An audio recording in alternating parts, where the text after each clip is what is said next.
Hello అండి, hi అందరికీ నమస్తే. వెల్కమ్ టు కిచెన్ అండ్ చిల్లన్ ఛానల్. ఈరోజు middle class housewife weight లాస్లో 25th డే అనమాట. ఆ రోజు ఏమేమి చేశాననేది చూపిస్తున్నాను. మార్నింగే ఇంకా ఇడ్లీకి పెట్టేశానండి. ఆ రోజు ఇడ్లీ సాంబార్ చేశానమాట. తర్వాత నేను ఇక్కడ డీటాక్స్ వాటర్ కోసం పుదీనా కరివేపాకు ఉడకబెట్టుకున్నాను పొద్దున్నే. తర్వాత ఈ సాంబార్ వచ్చేసి పెసరపప్పుతో చేసినటువంటి సాంబార్ అండి. కందిపప్పు కాకుండా పెసరపప్పు వేసి పెసరపప్పుతో సాంబార్ చేస్తున్నానండి ఈ మధ్య. ఎందుకంటే కందిపప్పు ఎప్పుడు తింటూ ఉంటాం, పప్పు ఇలాంటివన్నీ చేసుకుంటూ ఉంటాం, కానీ పెసరపప్పుతో తక్కువ చేసుకుంటాం అనేసి పెసరపప్పుతో ఇలా సాంబార్ కానీ పాలకూర పెసరపప్పు ఫ్రై ఇలాంటివన్నీ చేస్తూ ఉన్నానండి. పెసరపప్పు కూడా చాలా మంచిదని ఆరోగ్యానికి. ఇంకా ఆ రోజు బ్రేక్ఫాస్ట్ వచ్చి ఇడ్లీ సాంబార్ కదండి, నేను కూడా అదే తిన్నాను ఇంట్లో వాళ్ళతో పాటు. ఇంట్లో వాళ్ళకి ఏం చేశానో అవే తింటున్నానండి. తర్వాత నేను ఇక్కడ అనపకాయల పులుసు పెడుతున్నానండి. ఈ అనపకాయల పులుసు చాలా టేస్టీగా ఉంటుంది. ముందుగా స్టవ్ ఆన్ చేసి స్టవ్ మీద గిన్నె పెట్టేసి గిన్నె వేడయ్యాక 2 టేబుల్ స్పూన్ ఆయిల్ వేసుకోవాలండి. ఆయిల్ వేడయ్యాక ఆవాలు 1 టేబుల్ స్పూన్ ఆవాలు, 1 టేబుల్ స్పూన్ మినపప్పు, 1 టేబుల్ స్పూన్ జీలకర్ర వేసుకొని బాగా వేయించుకున్న తర్వాత ఒక ఆనియన్ సన్న ముక్కలా కట్ చేసుకొని వేసుకోవాలి. అవి కూడా కొద్దిగా వేగాక తర్వాత 2 ఒట్టిమిరపకాయలు కూడా తుంపి వేసుకోవాలి. తర్వాత వీటిలో ఒక రెమ్మ కరివేపాకును కూడా వేసుకొని బాగా దోరగా వేయించుకోవాలండి. ఈ దోరగా వేయించుకున్న తర్వాత అనపకాయలన్నింటినీ ఒలిసి ఉప్పు వాటర్లో వేసి బాగా నానబెట్టుకున్న తర్వాత బాగా వాష్ చేసుకోవాలండి. వాటిలో పురుగులు ఉంటాయి, అందుకోసం చెప్తున్నాను.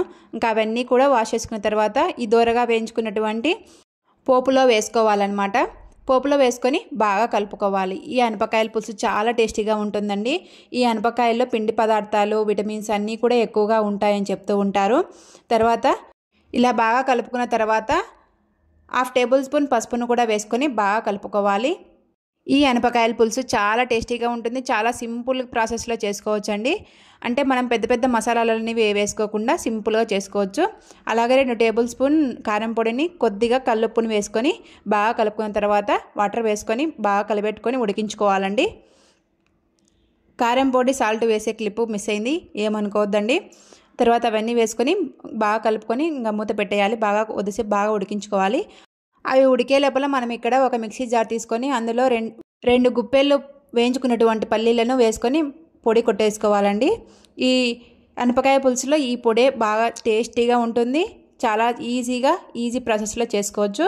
తర్వాత కొద్దిసేపు ఉడికిన తర్వాత అందులో 3 టమాటాలను ఇలా సన్న ముక్కలుగా కట్ చేసుకొని వేసుకుంటున్నాను. ఈ టమాటాలన్నింటిని కూడా వేసుకొని బాగా కలుపుకోవాలి. ఇలా ఒకసారి బాగా కలుపుకున్న తర్వాత వాటిపైన మూత పెట్టేసి మళ్ళీ బాగా ఉడికించుకోవాలి. అలా కొద్దిసేపు ఉడికించుకున్న తర్వాత మనం ముందుగా మిక్సీ పట్టుకున్నటువంటి పల్లీల పొడిని వేసుకోవాలి. చూడండి, కొద్దిసేపు ఉడికించుకున్న తర్వాత పల్లీల పొడిని వేస్తున్నాను. ఈ అనపకాయ పులుసులో ఈ పల్లీల పొడినే చాలా సూపర్ టేస్టీగా ఉంటుందండి. ఇంకా ఏ మసాలాలు అవసరం లేదనమాట. ఇంకా ఈ పల్లీల పొడి 2 టేబుల్ స్పూన్ ధనియాల పొడి, ఇంకా ఇదే అనమాట ఈ అనపకాయ పులుసులో మసాలా అంటే ఇదే అనమాట. ఈ అనపకాయ పులుసులో చూడండి, అవన్నిటిని వేసుకొని బాగా కలుపుకున్నాను పొడినంతటిని. తర్వాత నేను ఇక్కడ ధనియా పౌడర్ వేస్తారని చెప్పాను కదా, ధనియా పౌడర్ కూడా 1.5 టేబుల్ స్పూన్ వేసానండి. ఇంకా ఈ ధనియాల పౌడర్ కూడా వేసేసి బాగా కలుపుకొని వాటిపైన మూత పెట్టేసి బాగా ఉడికించుకోవాలండి ఒక 10 నిమిషాల పాటు. ఇంకా 10 నిమిషాల పాటు ఉడికించుకుంటే మనకు అనపకాయ పులుసు అనేది రెడీ అయిపోతుంది.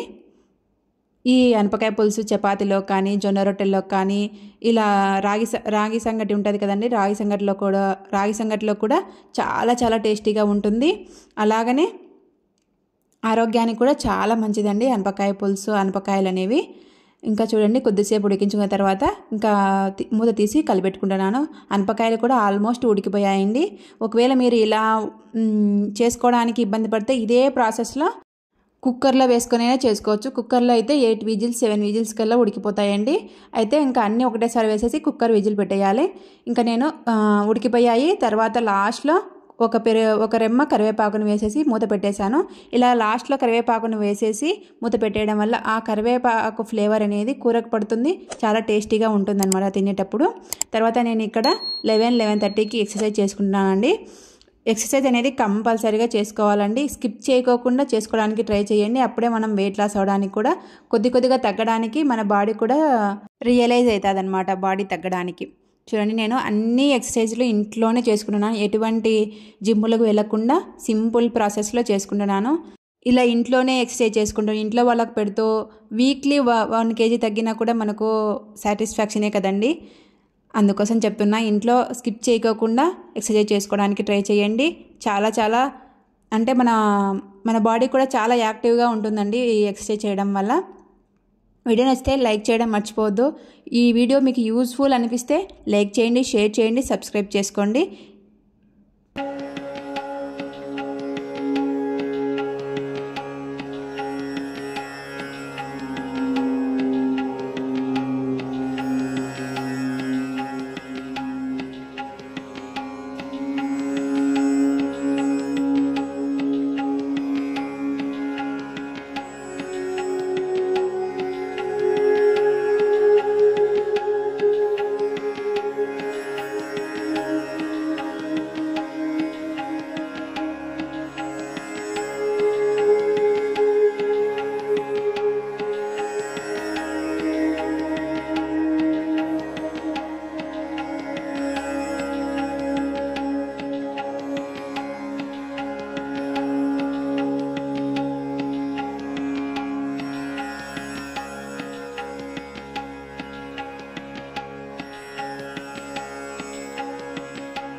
మనం ఈ ఎక్సర్సైజ్లన్నీ చేసేసరికి మన ఫ్యాట్ అంతా కూడా చెమట రూపంలో బయటికి వస్తుందండి. ఇంకా చెప్పనక్కర్లేదు కదండి, ఎంత ఫ్యాట్ అంతా కూడా మన చెమట రూపంలో బయటికి వచ్చేస్తుంది. తర్వాత నేను ఇక్కడ లంచ్లోకి వచ్చేసి ఆ రోజు పులుసు పెట్టా అని చెప్పాను కదా, అలాగనే ఒక కీరా కూడా ముక్కలా కట్ చేసుకొని పెట్టేసుకున్నాను. అనపకాయ పులుసు, అన్నం, కీరా, ఇదే నా లంచ్ వచ్చేసండి ఆ రోజు. ఇంకా ఇంట్లో ఏం చేశానో అవే తింటున్నాను. తర్వాత డిన్నర్లోకి వచ్చేసి రొట్టె చేసుకున్నానండి. పులుసులోకి రొట్టె బాగుంటుందని చెప్పాను కదా, జొన్న రొట్టె చేశాను అనమాట. ఈ జొన్న రొట్టె కూడా పులుసులోకి చాలా బాగుంటుందండి. అనపకాయ పులుసులోకి కానీ, బీరకాయ పులుసులోకి కానీ, గుత్తి వంకాయ కూరలోకి కానీ చాలా చాలా టేస్టీగా ఉంటుంది జొన్న రొట్టె అనేది. ఈ జొన్న రొట్టె అందరికీ చాలా మంచిదండి, చిన్నపిల్లల కానీ పెద్దవాళ్ళ వరకు. అంటే డయాబెటీస్ ఉన్న వాళ్ళకైతే ఇంకా మంచిది అనమాట. ఆ రోజు డిన్నర్లోకి ఒక జొన్న రొట్టె, అనపకాయ పులుసు, 1 గ్లాస్ మజ్జిగ తీసుకున్నానండి. వీడియో నచ్చితే లైక్, షేర్, సబ్స్క్రైబ్ చేసుకోండి. ఈ వీడియో మీకు యూజ్ఫుల్ అనిపిస్తే ఒక చిన్న లైక్ అయితే ఇవ్వడానికి ట్రై చేయండి. ఉంటానండి, బాయ్.